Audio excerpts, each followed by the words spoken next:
In this video, I will show you how to fix issues you are experiencing after the latest Canva update. First, check that you are using the latest version of Canva. To check, open Play Store or App Store and search for Canva. If you find the update option, tap on that and update the app to the latest version.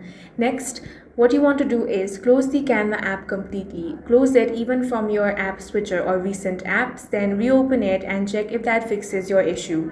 If you're using Canva on a web browser, you want to do the same. Simply close the web browser and then reopen it and check.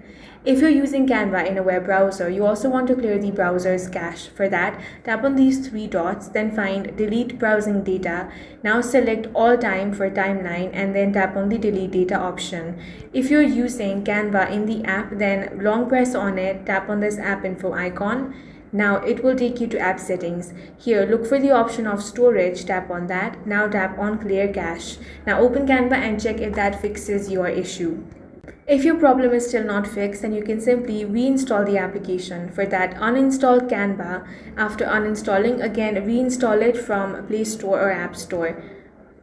In this way, you can fix the Canva problems that you have experienced after new update. That's all for this video. If you found it useful, make sure to hit the like button and subscribe for more videos like this.